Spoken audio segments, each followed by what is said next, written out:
નમસ્કાર વિદ્યાર્થી મિત્રો. આજે આપણે ધોરણ 9 માં સંસ્કૃતમાં 15મું ચેપ્ટર જે આપણે જોઈ રહ્યા હતા એમાં આજે આપણે આગળ વધીએ છીએ. જે સુદુર્લભા મનોરમા વાણી એટલે કે સૌના મનને ગમે એવી વાણી વિરલ હોય છે. એ ચેપ્ટર આજે આપણે જોવાના છીએ. તો આ ચેપ્ટર વિશે આપણે ઘણી વાત કરી કે 20મી શતાબ્દીના પ્રારંભમાં પાશ્ચાત્ય ભાષાઓને પ્રભાવ હેઠળ ભારતીય પ્રાદેશિક ભાષાઓના અભ્યાસમાં નિબંધ કળાનો એ પ્રવેશ થયો અને એ થોડાક સમયમાં જ એનો વ્યાપક પ્રસાર પણ થયો. એ સમયે સંસ્કૃતના વિદ્વાનોએ એક પરંપરાગત પોતાના વિષયોની સાથે આધુનિક વિષયો ઉપર અનેક નિબંધો પણ લખ્યા અને એ સમય જતા આ પ્રકારના નિબંધો એ સંસ્કૃત ભાષા શિક્ષણમાં પણ સ્થાન પામ્યા અને એ સંસ્કૃતના નિબંધ લેખકોમાં પ્રથમ ચારુદત્ત શાસ્ત્રીનું નામ જાણીતું છે કે તેમણે પ્રસ્તવતરણિંગિણી નામે એક સંસ્કૃત ભાષામાં એક સુંદર સુલલિત નિબંધ ગ્રંથ તૈયાર કર્યો છે. અને અહીં એમણે સુદુર્લભા મનોરમા વાણી એ શીર્ષકથી એક વિવેચનાત્મક એક નિબંધ મૂક્યો છે. એને સંપાદિત કરીને અહીં આપણી સામે મૂકવામાં આવ્યો છે. અને આ જે આપણે નિબંધ જોઈ રહ્યા હતા સુદુર્લભા મનોરમા વાણી એ નિબંધમાં જે તથ્ય રજૂ થયા છે એ જગતના વિવિધ પ્રકારના લોકો છે કે જે બધાના રસ અને રુચિ એક સરખા નથી હોતા. એ આપણે જાણીએ છીએ. કોઈને હાસ્ય રસમાં રસ હોય તો કોઈને કરુણ રસ પસંદ હોય. એવી રીતે કોઈનો પણ રસ અને રુચિ કોઈને મીઠું પસંદ હોય તો કોઈને તીખું પસંદ હોય એમ કોઈની રુચિ પણ એક સરખી હોતી નથી અને પરિણામ એ સૌ કોઈનું મન હરી એવી વાણી પણ દુર્લભ છે. કોઈ સારી વાણી વ્યક્તિ પાસેથી મળવી એ સૌથી ગમે તે પરિણામ હોય સારું હોય ખરાબ હોય પણ એની એવી વાણી કે બધાયનું મનને હરી લે એવી વાણી મળવી પણ દુર્લભ છે. કોઈ પણ કાવ્ય કે કોઈ પણ કૃતિ એ બધાને ગમશે જ એ આવશ્યક નથી. કોઈને ન પણ ગમે અને એ વાણીની બાબતમાં પણ કંઈક આવું જ છે કે બધા માટે બધાને સાંભળવી ગમે અને સાંભળીને કોઈની લાગણી ન દુભાય એવા વચનો આપણે બોલવા જોઈએ. એ આપણે જાણીએ છીએ પણ એવી વાણી બોલનારા પણ દુર્લભ હોય છે. જે સાચું બોલી દે પણ કોઈની લાગણી પણ દુભાય નહીં.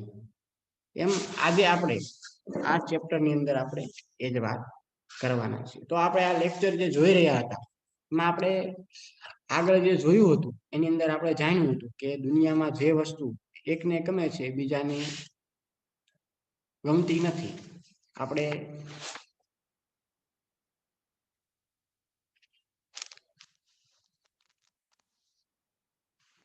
લોકે યદ વસ્તુ એકસ્મિન રોચતે તદન્યસ્મે ન રોચતી ઇત્યતઃ. ત્યાં આપણે ગયા લેક્ચરમાં 2 પેરેગ્રાફ જોયા હતા જેમાં આપણે જાણ્યું હતું કે દુનિયામાં જે વસ્તુ એકને ગમે છે બીજાને ગમતી નથી એટલે આ સંસાર એ વિચિત્ર રુચિઓ વાળો છે. એક પરિવારમાં જન્મેલા એક જ સરખા આચાર વિચાર ધરાવતા લોકોની પણ જુદી જુદી રુચિ હોય છે. અને વળી એ જુદા જુદા પરિવારોમાં જન્મેલા એ માણસોની વાત જ શું કરવી. જો એક જ પરિવારમાં જન્મેલા લોકોની પણ જો રુચિ જુદી જુદી હોય તો જુદા જુદા પરિવારમાં જન્મેલા લોકોની તો શું વાત જ કરી. કે જેમના પિતા સમાન છે તેવા પુત્રોમાં કોઈકને ગળ્યું ભાવે તો કોઈકને ખારું તો કોઈકને ખાટું ભાવે. એ હમણાં આપણે વાત કરી કે એક જ પિતાના સંતાનો છે. 3 પુત્ર હોય દાખલા તરીકે આપણે ઉદાહરણ જોઈએ. એકને ગળ્યું પસંદ હોય બીજાને ખાટું હોય તો ત્રીજાને તીખું પસંદ હોય ચોથો હોય તો એને ખારું પસંદ હોય. એમ જ કોઈ પણ કાવ્યમાં રસ લે છે કોઈ નાટકમાં તો કોઈ કલાગરીમાં ને કોઈ ગણિતમાં એવી જ રીતે કોઈકનો શૃંગાર રસ પણ કોઈને પ્રિય હોય છે. કોઈને વીરરસ પ્રિય હોય તો કોઈને કરુણ અને કોઈને હાસ્ય રસ પણ પ્રિય લાગે છે. ભાગ્યે જ કોઈકને બીભત્સ રસ પસંદ હોય છે. એવી રુચિઓનું વૈવિધ્ય એ નક્કી હોય છે. પછી આપણે બીજો પેરેગ્રાફ જોયો કે એવમ સતી એકા વાણી સ્વયં સર્વસ્ય માનસમ સંતોષકમ ના રહતી, કે આમ જ ત્યારે એક જ વાણી સૌના મનને સંતોષી શકતી નથી. ખરેખર જે ઋષિઓ દ્વારા સ્વીકૃત સંસ્કારયુક્ત હોય છે તેને મૃદુ અને સરળ વાણી ગમે છે, નહીં કે કર્કશ કે કપટયુક્ત વાણી.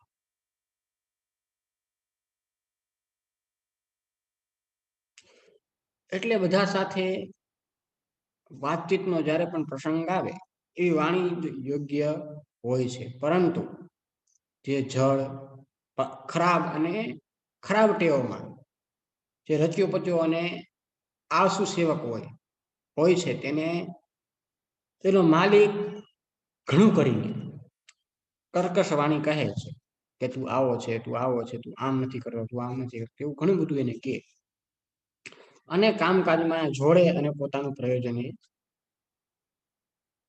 સાધે છે.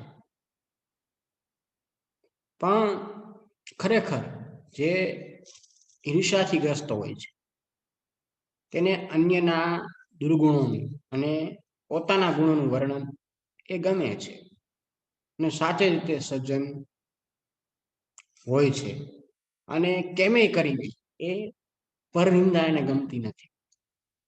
અને કેટલાક એવા પણ હોય જે અદેખાઈ કરનારા હોય છે, તેઓ હિતકારી અને શિખામણ પણ સાંખી લેતા નથી.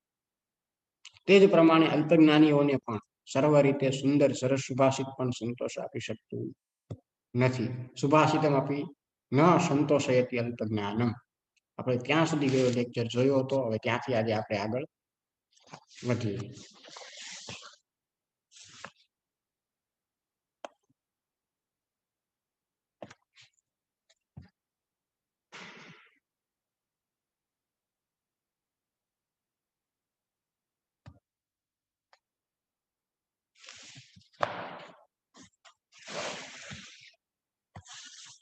જોઈએ હવે આગળ કે यदि सर्वस्य मनोरमा वाणी न शक्यते वक्तुं तदा सभा मध्ये संगत्य सुमितो समुपस्थाय किम तृष्णिं स्थेयम्.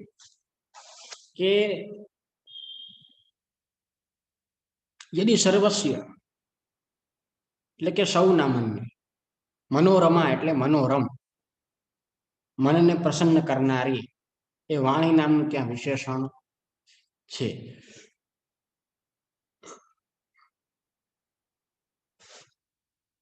ન શક્ય તે વક્તું, બોલવાનું એ શક્ય ન હોય. તદા સભા મધ્યે, સભાયાહ મધ્યઃ તસ્મિન ષષ્ઠી તત્પુરુષ સમાસ છે ત્યાં, એટલે કે સભા વચ્ચે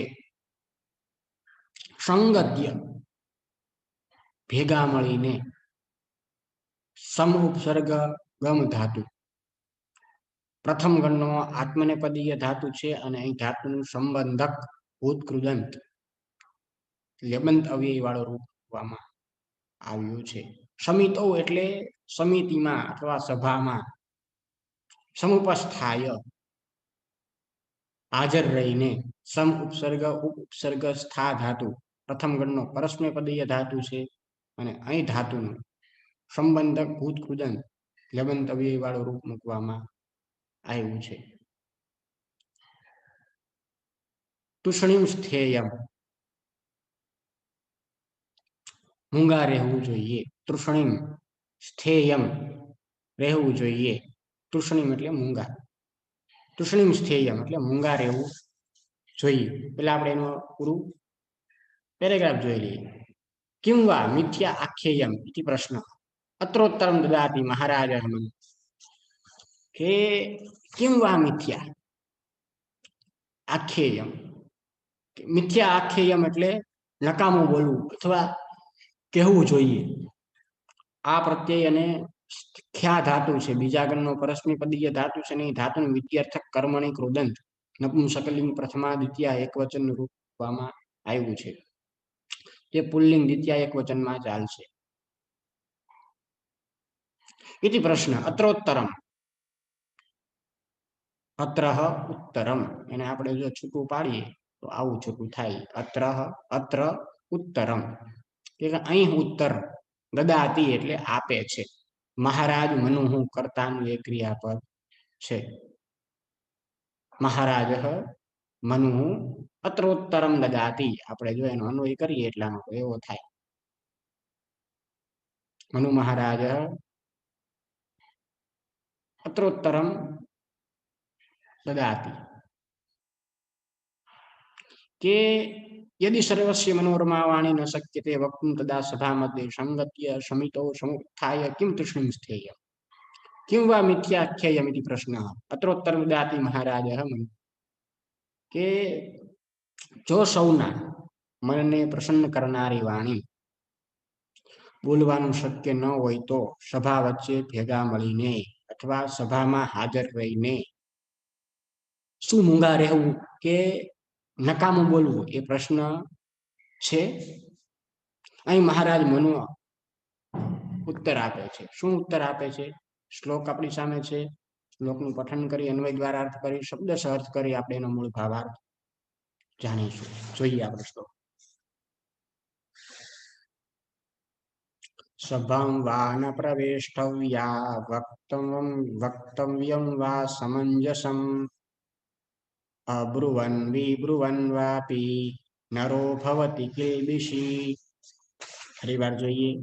સભાં વા ન પ્રવેષ્ટવ્યા વક્તવ્યં વા સમંજસમ અબ્રુવન વિબ્રુવન ચ વાપી નરો ભવતિ કિલ્બિષી ઇતિ. શ્લોકની અંદર કહેવામાં આવ્યું, અન્વય જોઈએ, કે સભા વા ન પ્રવેષ્ટવ્યા, હા, કે સભામાં પ્રવેશ ન કરવો, સમંજસમ વા વક્તવ્ય, સભામાં પ્રવેશ ન કરવો અથવા સમજદારીપૂર્વક વચન બોલવું. અબ્રુવન વિબ્રુવન વા અપી નરઃ કિલ્બિષી ભવતિ, કે ન બોલનારો કે વિરુદ્ધ એટલે કે ખોટું બોલનારો એ પાપી થાય છે. બહુ સરસ સુંદર શ્લોક છે, મનુ મહારાજે દર્શાવેલો. પેલા આપણે એનો શબ્દશ અર્થ જોઈએ, કે સભા ન પ્રવેષ્ટવ્યા, સભામાં પ્રવેશ ન કરવો. પ્ર ઉપસર્ગ છે, વિષ ધાતુ છે, છઠ્ઠા ગણનો પરસ્મૈપદીય ધાતુ છે, અને અહીં ધાતુનું વિદ્યર્થક કર્મણી કૃદન સ્ત્રીલિંગ પ્રથમા એક વચન રૂપમાં આવ્યું છે. સભા નામનું વિશેષણ છે. સમંજસમ વક્તવ્યમ, સમજદારીપૂર્વકનું વચન બોલવું જોઈએ. અબ્રુવન, ન બોલનારો. અવિબ્રુવન, વિરુદ્ધ કે ખોટું બોલનારો. વિબ્રુવન, વિ ઉપસર્ગ છે ત્યાં. નરહ નામનું એ વિશેષણ છે. કિલ્બિષી ભવતી, કિલ્બિષી એટલે પાપી, ભવતી એટલે થાય છે, પાપી થાય છે. કિલ્બિષીમ અસ્તિ યસ્ય સહ, આપણે એનો સમાસ જોઈએ તો કિલ્બિષી, કિલ્બિષ નપુંસકલિંગ ના એ શબ્દ ચાલે, પાપ એનો અર્થ થાય. તો શ્લોકની અંદર કહેવામાં આવ્યું કે સભાવા ન પ્રવેષ્ટવ્યા વક્તવ્યા સમંજસમ અબ્રુવન વિબ્રુવન વાપી નરો ભવતી કિલ્બિષી, કે સભામાં પ્રવેશ ન કરવો અથવા સમજદારીપૂર્વકનું વચન બોલવું. ન બોલનારો કે વિરુદ્ધ એટલે કે ખોટું બોલનારો પાપી થાય છે. આ શ્લોકની અંદર સુંદર વાત કરવામાં આવી. આપણે આગળ ચર્ચા ન કરતા તેમાં આગળ વધીએ.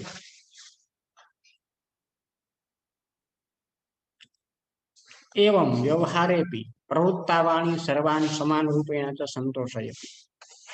કહેવામાં આવ્યું કે એવમ વ્યવહારે અપી એટલે વ્યવહારમાં પણ પ્રવૃત્તા વાણી વપરાયેલી વાણી સમાન રૂપેણ સમાન રીતે એક સરખી રીતે ન સંતોષયતિ એ સંતુષ્ટ કરતી નથી. શું કીધું? કે આમ વ્યવહારમાં પણ, એવમ એટલે આમ, આમ વ્યવહારમાં પણ વપરાયેલી વાણી એ સૌને એક સરખી રીતે સંતુષ્ટ કરતી નથી. વસ્તુતઃ આગળ જોઈએ. सुदुर्लभा मनोरमा वाणी सर्वेपि जनाः विचक्षणाः न भवन्ति केचित् मंदाः इति वा केचित् अल्प अज्ञाः इति वा स्नेहपूर्णा के वस्तुतः આપણે જોઈએ તો ખરેખર આપણે અવ્યય છે આના વિશે આપણે ઘણી વાર વાત કરેલી છે કે આ અવ્યય છે વસ્તુતઃ સુદુર્લભા મનોરમા વાણી સૌના મનને ગમે એવી વાણી વિરલ હોય છે એટલે કે દુર્લભ હોય છે સર્વેપી જનાહ વિચક્ષણાહ ન ભવન્તિ એ બધા જ લોકો વિચક્ષણા એટલે ડાયા સમજદાર વિદ્વાન જેને આપણે કહીએ વિચક્ષણા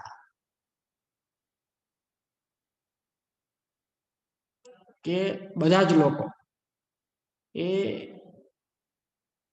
ડાયા કે વિદ્વાન હોતા નથી ન ભવંતી હોતા નથી કેચિત મંદા કે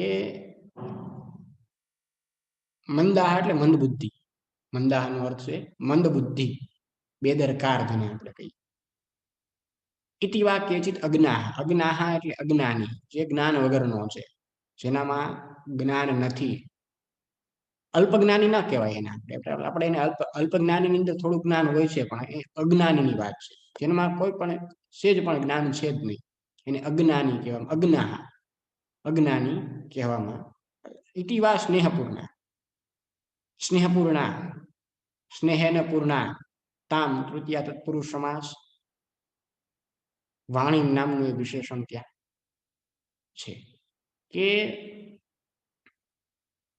वस्तुतः दुर्लभा मनोरमा वाणी सर्वेपि जनाः विचक्षणाः न भवन्ति केचित् मंदाः इति वा केचित् अज्ञाः इति स्नेहपूर्ण કે ખરેખર સૌના મનને ગમે એવી વાણી દુર્લભ હોય છે અને બધા લોકો ડાયા કે વિદ્વાન હોતા નથી કેટલાક મન બુદ્ધિ વાળા તો કેટલાક અજ્ઞાની હોય છે જે સ્નેહપૂર્ણ સ્નેહવાળી વાણી પણ એ સમજી શકતા નથી હવે આગળ જોઈએ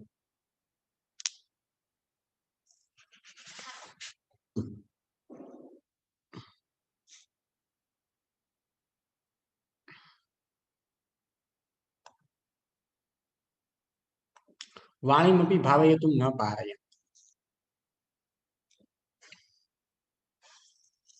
વાણીમપી ભાવયતુમ ન પારયંતી એટલે એ વાણી પણ સમજી શકતા નથી એતાદૃશાન જનાન દૃષ્ટવા કિમ વ્યવહારે વાણી પ્રયોગ પરિત્યક્તવ્ય પ્રશ્ન કરવામાં આવ્યો છે પ્રશ્નાર્થ ચિહ્ન આપણી સામે અહીં છે કે એતાદૃશાન જનાન દૃષ્ટવા કિમ વ્યવહારે વાણી પ્રયોગ પરિત્યક્તવ્ય શું પ્રશ્ન કર્યો કે એવા પ્રકારના માણસોને જોઈને શું વ્યવહારમાં વાણીનો પ્રયોગ ત્યજી દેવો જોઈએ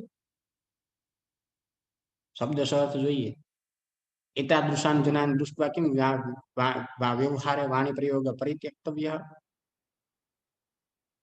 અહીં ભાવયતુમ વાણીમાં ભાવયતુમ ન પારયંતી આપણી સામે હતો ભાવયતુમ નો થાય અનુભવવા માટે ભાવયતુમ વાણીમપી ભાવયતુમ પારયંતી પારયંતી એટલે સમર્થ બની શકતા નથી એતાદૃશાન જનાન આવા પ્રકારના માણસોને એતાદૃશાન જનાન દૃષ્ટવા કિમ વ્યવહારે વ્યવહારે એટલે વ્યવહારમાં વાણી પ્રયોગ વાણ્યાહ પ્રયોગ ષષ્ઠી તત્પુરુષ સમાસ વાણીનો પ્રયોગ કિમ પરિત્યક્તવ્ય શું ત્યજી દેવો જોઈએ પ્રશ્ન કરવામાં આવ્યો છે કે એવા પ્રકારના માણસોને જોઈને શું વ્યવહારમાં વાણીનો પ્રયોગ ત્યજી દેવો જોઈએ શું આગળ કહે છે જોઈએ નહીં નહીં બે વાર નકાર નો પ્રયોગ થયો છે નહીં નહીં તો કે ના ના શું આગળ કહે છે જોઈએ મૃગાહ સંતતિ ઇતિ યવાહ નોપ્યન્તે ઉપયન્તે એવ કે મૃગાહાર એટલે કે શું પ્રાણીઓ છે એમ. મૃગાહાર સંતતિ ઇતિ, શું પ્રાણીઓ છે. યવાહા નોપ્યંતે, યવાહાનો અર્થ થાય જવ, જેને આપણે ધાન્ય કહીએ છીએ. મૃગાહાર સંતિ એ પ્રાણીઓ એમ વિચારીને આપણે એવું ત્યાં શબ્દ પ્રયોગ કરીએ કે મૃગાહાર સંતિ ઇતિ, કે પ્રાણીઓ છે એમ વિચારીને. યવાહા એટલે જવ, ધાન્ય. નોપ્યંતે, ન ઉપયંતે, આપણે એનું છૂટું પાડીએ તો એવું એવી રીતે છૂટું પડે. ન ઉપયંતે, વાવવામાં આવતા નથી, વાવવામાં આવતા નથી. ઉપયંતે એવ, ઉપયંતે ની અંદર વપ ધાતુ છે, વાવવાના અર્થમાં છે ને આ ધાતુ. ઉપયંતે, વાવવામાં આવતા નથી. ન ઉપયંતે એટલે વાવવામાં આવતા નથી, પણ એનો અર્થ જે આ ઉપ ધાતુ છે, ઉપયંત્યમાં વપ ધાતુ છે, જે વાવવાના અર્થમાં છે. પ્રથમ ગણનો પરસ્મૈપદીય ધાતુ છે, અને એ ધાતુનું કર્મણી લટલકાર વર્તમાન કાળ અન્ય પુરુષ બહુવચનનું રૂપ મૂકવામાં આવ્યું છે.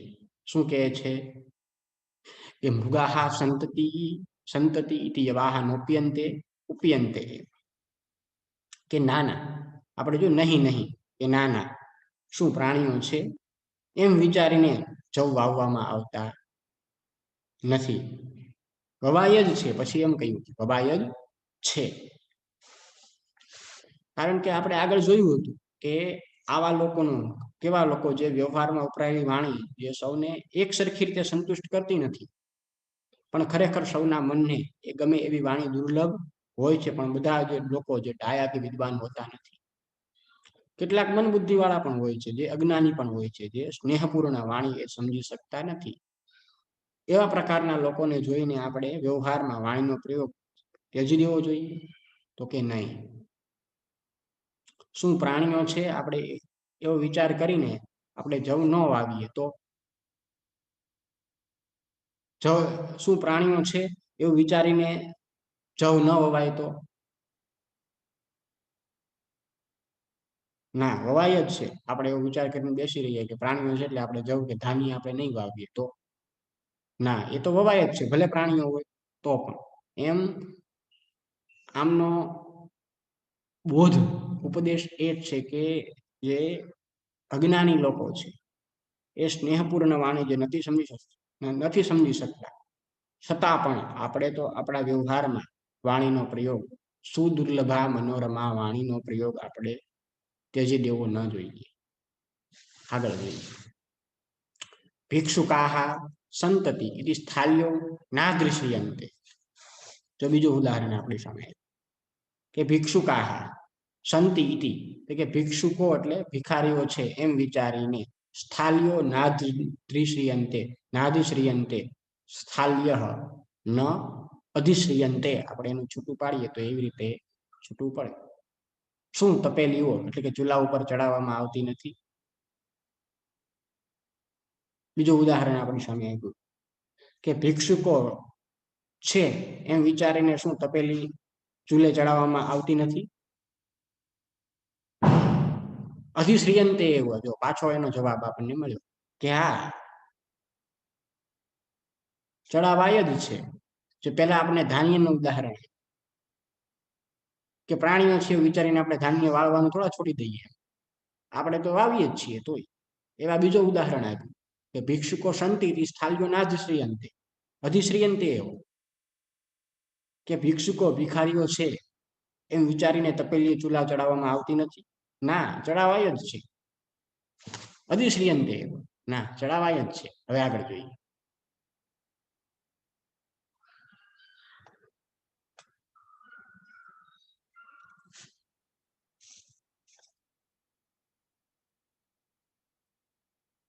અતઃ સ્વકીયેન સુરુચિપૂર્ણેન વ્યવહારેણ જનાન આનંદયિતુમ સંસ્કૃતાવાણી એવ સતતમ પ્રયોક્તવ્યા. કે અતઃ સ્વકીયેન સુરુચિપૂર્ણેન વ્યવહારેણ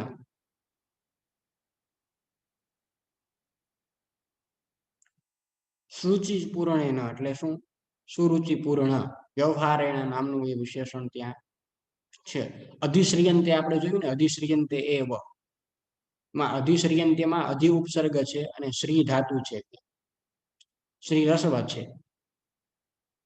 પ્રથમ ગણનો પરસ્મૈપદીય જ ધાતુ છે એ પણ ધાતુનું અહીં કર્મણી લટલકાર વર્તમાન કાળ અન્ય પુરુષ બહુવચનનું રૂપ આપવામાં ત્યાં આવ્યું છે.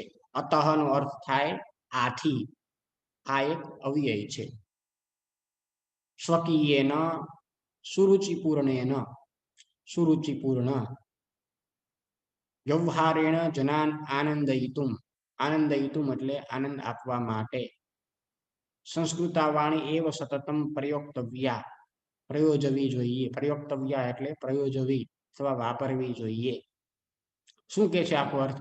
અતઃ સ્વકીયેન સુરુચિપૂર્ણેન વ્યવહારેણ જનાન આનંદયિતુમ સંસ્કૃતાવાણી એવ સતતમ પ્રયોક્તવ્યા કે આથી જ પોતાના સુરુચિપૂર્ણ વ્યવહાર વડે લોકોને આનંદિત કરવા માટે સંસ્કારપૂર્ણ વાણી સતત પ્રયોજવી જોઈએ. એને આપણે પ્રયોજનમાં એ લાવવી જોઈએ. તો આ ચેપ્ટર દ્વારા આપણને આપણે જ્યારે શરૂઆત કર્યું ચેપ્ટર ત્યારે આપણે જાણ્યું હતું કે કોઈના મનને પણ ઠેસ ન પહોંચે એવા વચન આપણે બોલવા જોઈએ. અને એવી જ વાણી આપણે એ બોલનારા વ્યક્તિઓ, આવી વાણી બોલનારા વ્યક્તિઓ દુર્લભ છે એ આપણે જોયું. એમ આ આપણને છેલ્લે પણ એ જ કહેવામાં આવ્યું, એતાદૃશાન જનાન દૃષ્ટ્વા કિમ વ્યવહારે વાણી પ્રયોગ પરિતક્તવ્ય નહીં નહીં મૃગાઃ સંતતિ યવાઃ નોપ્યન્તે ઉપયન્તે એવ ભિક્ષુકાઃ સંતતિ સ્થાલ્યો નાધિશ્રિયન્તે અધિશ્રિયન્તે એવ અતઃ સ્વકીયે સુરુચિપૂર્ણેન વ્યવહારેણ જનાન આનંદયિતુમ સંસ્કૃતાવાણી એવ સતતમ પ્રયોક્તવ્ય કે એવા પ્રકારના લોકોને જોઈને શું આપણે વ્યવહારમાં વાણીનો પ્રયોગ ત્યજી દેવો જોઈએ? પ્રશ્ન કયો? તો કે નહીં નહીં, ના ના, આપણે ત્યજવો તો ન જોઈએ. મૃગાઃ સંતતિ યવાઃ નોપ્યન્તે ઉપયન્તે એવ પ્રાણીઓ છે એવું વિચારીને આપણે જવ વાવવાનું છોડી દઈએ છીએ, ધાન્ય વાવવાનું છોડી દઈએ છીએ કે ના, આપણે વાવીએ જ છીએ, વવાય જ છે. બીજું ઉદાહરણ આપ્યું, ભિક્ષુકા સંતતિ સ્થાલ્યો નાદ શ્રિયંતે અધિશ્રિયંતે એવ કે ભિક્ષુકો ભિખારીઓ છે એમ વિચારીને આપણે તપેલીઓ ચૂલે ચડાવવામાં નથી આવતી? ના, આવે જ છે, આપણે ચડાવીએ જ છીએ. આથી પોતાના સુરુચિપૂર્ણ વ્યવહાર વડે લોકોને આનંદિત કરવા માટે સંસ્કારયુક્ત સંસ્કારપૂર્ણ વાણી સતત આપણે પ્રયોજવી જોઈએ. આ સુદુર્લભા મનોરમા વાણી સૌના મનને ગમે એવી વાણી વિરલ હોય છે, દુર્લભ હોય છે. વિરલનો અર્થ થાય દુર્લભ, દુર્લભ હોય છે. એ ગદ્ય જે આપણે જોઈ રહ્યા હતા, જે પ્રસ્તાવતરંગિણી માંથી લેવામાં આવ્યું છે, આ નિબંધ સંપાદિત કરવામાં આવ્યો છે, આપણે પૂર્ણ કર્યો. હવે આમાં જે વિભક્તિ વચનના રૂપો આપણે જોયા, શબ્દાર્થો જોયા, એ તમારે તમારી ફેરબુકમાં એ લખવાના રહેશે. અને સાથે અભ્યાસ અને સ્વાધ્યાયના પ્રશ્નો જે તમારી સંસ્કૃતની ધોરણ 9ની પાઠ્યપુસ્તક છે એમાંથી તમારે અભ્યાસ અને સ્વાધ્યાયના જે પણ જેટલા પણ પ્રશ્નો હોય બધાએ કમ્પલસરી લખવાના રહેશે. એક પણ પ્રશ્ન છોડવાનો નથી, કારણ કે એ જો તમે પ્રશ્નોના જવાબ લખશો તો એના દ્વારા તમને આ ગદ્યની અંદર શું કહેવામાં આવ્યું છે એનો તમને ખ્યાલ આવશે. હરેક પ્રશ્ન તમને સમજાશે. એટલા માટે બધાએ કમ્પલસરી બધા જ પ્રશ્નો લખવાના રહેશે. આ તમારું હોમવર્ક. ફરીવાર હોમવર્ક રિપીટ કરી દઉં. શબ્દાર્થો, વિભક્તિ વચનના રૂપો અને અભ્યાસ અને સ્વાધ્યાયના પ્રશ્નો તમારે તમારી ફેરબુકમાં લખવાના રહેશે. અને સાથે આખું ચેપ્ટર આજે આપણે સંસ્કૃતમાં જોયું એ તમારે આખું વાંચી જવાનું છે. મેં અહીંથી તમને ગુજરાતીમાં ભાવાર્થ પણ કહ્યો છે, એ પણ તમારે એકવાર એનો પૂરેપૂરો ભાવાર્થ પણ એકવાર સમજી લેવાનો રહેશે. તો વિદ્યાર્થી મિત્રો, આજના લેક્ચરમાં આપણે અહીં સુધી આજનું લેક્ચર જોયું છે. હવે ફરીવાર મળીશું ત્યારે નવા ચેપ્ટર સાથે, 16મા ચેપ્ટર સાથે આપણે મળીશું. ત્યાં સુધી આ ચેપ્ટર એકવાર તમારે વાંચી લઈ, એ સમજી લઈ, એનો અભ્યાસ વાતે એના પ્રશ્નો લખી લઈ, તમારી ફેરબુકમાં જેને પણ લખાઈ જાય એને એનો ફોટો લઈ એ મને મોકલી દેવાનું રહેશે, જેથી મને ખ્યાલ આવે કે તમે હોમવર્ક કરી લીધું છે. તો આજના લેક્ચરમાં આપણે અહીં સુધી રાખીએ. હવે ફરીવાર મળીશું ત્યારે આગળના લેક્ચર વિશે આપણે ચર્ચા કરીશું. તો આજના લેક્ચરમાં અહીં સુધી જોયું આપણે.